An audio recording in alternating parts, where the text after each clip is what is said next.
Wisdom, the final frontier to true knowledge. Welcome to Wisdom Trek, where our mission is to create a legacy of wisdom, to seek out discernment and insights, to boldly grow where few have chosen to grow before. Hello, my friend. I am Guthrie Chamberlain, your captain on our journey to increase wisdom and create a living legacy. Thank you for joining us today as we explore wisdom on our second millennium of podcast. This is day 1033 of our trek, and it is time for Philosophy Friday. Each Friday, we will ponder some of the basic truths and mysteries of life and how they can impact us in creating our living legacy. As we continue on this trek called life, sometimes we have questions about life.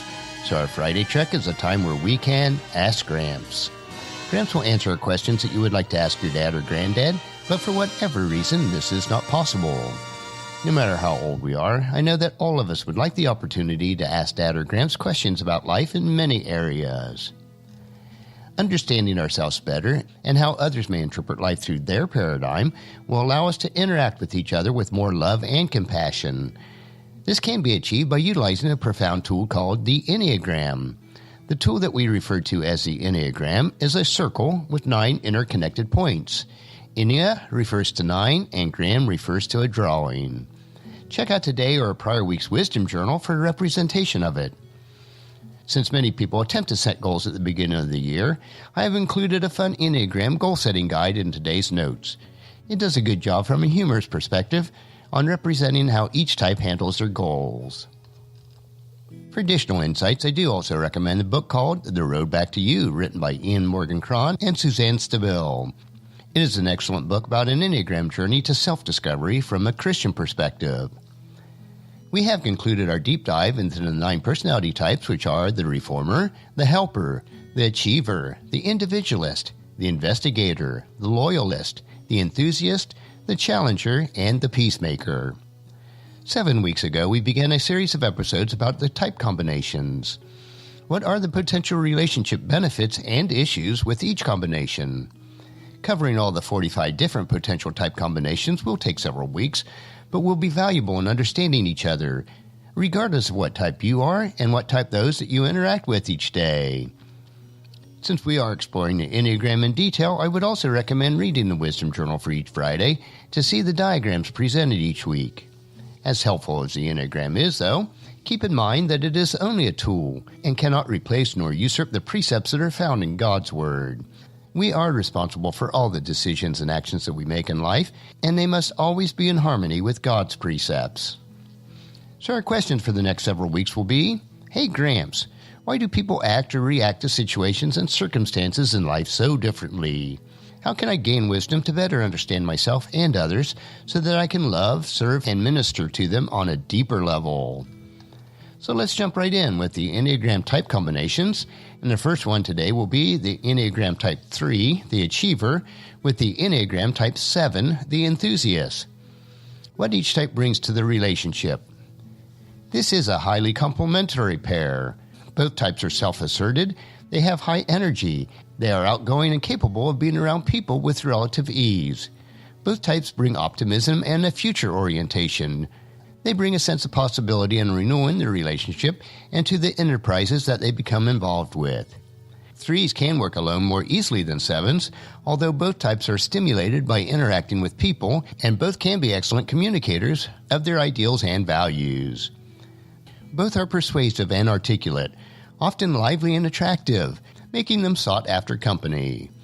Both have a youthful orientation, such that they feed off each other's energy. No other couple is as vivacious and gregarious as the 3/7 couple. This is probably the highest energy combination of any of the types, and they wholeheartedly engage in lots of activities, plans, and projects, with the emphasis on attaining the good life. The focus is on sociability, going out, having adventures together, and on realizing possibilities and on finding personal fulfillment. To this mix, 3s bring sensitivity to people and how to communicate with them, a sense of propriety, appropriateness, and social conventions, as well as the ability to focus on goals and get them accomplished. 7s bring a sense of fun and adventure, resilience, and not being overly concerned with failure. 7s can be spontaneous in ways that are more helpful to the self-conscious 3s. Sevens can bring a breadth of knowledge and experience, boundless enthusiasm, and good spirits. Threes bring a focus on goals, on staying practical and grounded, and observing healthy limits. This can be a fun, articulate, generous pair, virtually sparkling with vitality and the joy of life. This can sometimes seem to others to be an almost magical couple.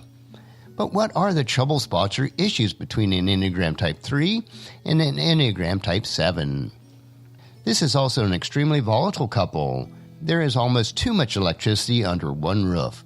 The 3/7 pair always look like a great couple, but this can also mean having to live up to their own hype. They can be exhausting to keep up with, and their mutual qualities make it difficult to admit or to look at their problems seriously. They both feel the pressure of being fabulous and perfect all the time. Both types seem to be lighthearted and unconcerned, yet in their high-energy routines, they often hurt each other without even realizing it.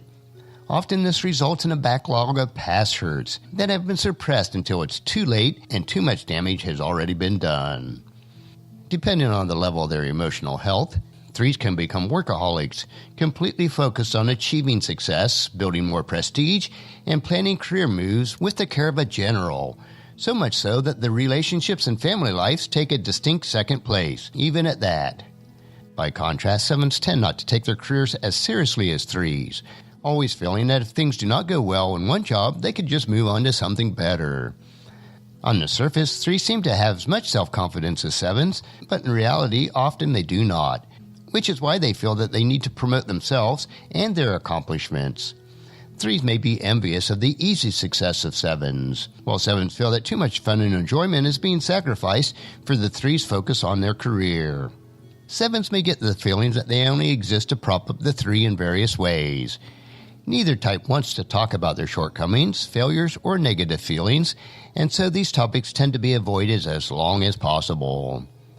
Often, either health or a career crisis will bring this to the surface. Sevens do not want to be trapped in a relationship that is no longer enjoyable, and threes do not want to be in a relationship that has failed.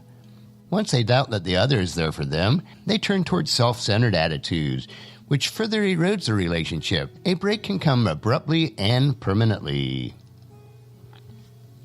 Let's move on to the next type combination. The Enneagram Type 3, the Achiever, with the Enneagram Type 8, the Challenger. What each type brings to the relationship. These two types can form powerful and highly effective affiliations and can also have passionate, stimulating personal relationships. Both are assertive. Both threes and eights go after what they want in life. Both can be larger-than-life figures who are outstanding in some way, and because both stand out in their social circles. They cannot help but notice each other and come to terms with each other. Either an alliance forms that will enhance both parties, or a competition develops that will keep them apart. Surprisingly, 8's strength and solidity gives 3's permission to be more heartfelt. The 8 feels reliable, and 3 seek safety to reveal their hearts. 8s also like seeing 3s use the opportunities and rise to challenges they offer. On the other side, it helps 8s to relax once they see that the 3 is competent and can do things on their own. Moreover, both 3s and 8s are action-oriented, pragmatic, care about getting things done, and are willing to take the lead to achieve goals. They both have a marked degree of self-confidence, at least outwardly. They can be persuasive, and they can cut their losses and change their goals when things are not working for them. To this mix, 3s bring more awareness of others, a feeling for public relations, and for how to please people. They are often diplomatic and adaptable, both in their relationships with 8s and with others. 8 brings a forthrightness in expression, fearlessness, physical vigor, and a determination to achieve a personal vision. They bring solidity, decisiveness, and a kind of strength that the more flexible 3 gains confidence from. They want to be proud of each other and support each other's potentials and accomplishments. They tend not to compete with each other, and this may be surprising because both tend, in general, to be competitive with others. And what are some of the potential trouble spots or issues between an Enneagram Type 3 and an Enneagram Type 8? 3s and 8s can be effective in the business world and in their professional careers, where energy, determination to succeed, and personal drive are necessary. Both types tend to be workaholics, putting themselves under tremendous stress in order to achieve their goals and to hang on to whatever success that they have. Under sufficient stress, they may stop supporting each other and compete to top the other's achievements. Of the two types, 8s are more openly controlling than the 3s. All those 3s will attempt to control situations covertly, which can arouse the 8's suspicion and lack of trust. Once trust is compromised, 8s can become jealous and possessive, ordering the 3s to do things to prove their personal loyalty to the 8. 3s may easily feel used or belittled, not adequately appreciated for their contributions or for their support to the 8s. 8s begin to expect and demand loyalty, even obedience for their patronage and guidance. 3s begin to feel that they are losing ability to pursue their own goals, that they have become an appendage to the 8. In response to this deteriorating condition, both types become manipulative to get what they want. Once they begin to do this with each other, trust and openness cannot be maintained. Moreover, neither 3s nor 8s are very skilled at talking about their real feelings or need, nor do they feel comfortable being vulnerable. For both, isolation and suspicion becomes the norm, and it can become difficult to break through. 8s may see 3s as deceitful and untrustworthy. 3s may see 8 as willful and vengeful, and they can fear being humiliated and co-opted for life. 8s ultimately want support for themselves and their visions. 3s want to be developing themselves and to be admired for their qualities. Battles over who is supporting whom will result. Whose agenda will prevail? A nasty, very personal breakup may follow because of this. And now let's move on to our third type combination for today. The Enneagram Type 3, the Achiever, with the Enneagram Type 9, the Peacemaker. What each type brings to the relationship. This is actually a fairly common pairing. 9s bring enormous support, encouragement, and a sense of pride to the 3's accomplishments. 3s can feel that with the 9s behind them, they are able to be themselves, explore their potential, and become the best mate, friend, or professional that they can be. 3s can help 9s to properly value themselves, to have more self-respect, and to invest in their own development. 9s can help 3s relax and find enjoyment in the simple things. 9s can give them permission not to drive themselves so much. Both types want to avoid conflicts and put a positive spin on things. 9s are usually genuinely optimistic and look at the bright side, while 3s focus on being positive and hopeful and are careful not to let people see them down or depressed. Both types are sociable, idealistic. They usually enjoy caring for children, animals, and the underdog. Both are usually hardworking and want to achieve a degree of material success that will enable them to care for others in a kind of extended family, where everyone would be safe, comfortable, and thriving. They both want a pleasant, aesthetically pleasing home. To this mix, 3s bring energy, personal ambition, flexibility, and the ability to set and achieve long-term goals and efficiencies. 3s will energize the 9s and bring change and excitement to the relationship. 9s bring a feeling of safety and steadiness, the assurance that the 3 is loved for themselves and not just for their achievements, and the feeling of not being judged or evaluated at every moment. 3s feel that they can let their hair down and really be themselves with the 9s, who accept them just as they are. The sensuality of the 9 and the attractiveness of the 3 can meet in a couple highly attracted to each other and attached by physical passion. In other 3 and 9 couples, the need for comfort and security may be the main source of attachment and the pleasure that they get from each other. But what are some of the potential trouble spots or issues for the Enneagram Type 3 with the Enneagram Type 9?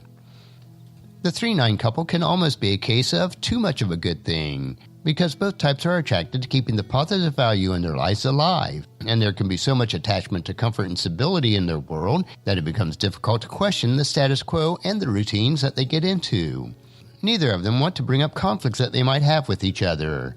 9s are more likely not to want to talk about whatever is bothering them for fear of further endangering the relationships. But 3s also do not want to express their complaints because doing so will risk rejection and may also expose the fragility or even falseness in the relationship. 9s feel that they are better off not to say anything and let things work out on their own if that is at all possible. If threes are heavily invested in having a perfect marriage to the outside world, it will become difficult to talk about their unhappiness in a relationship or the frustrations that they are feeling.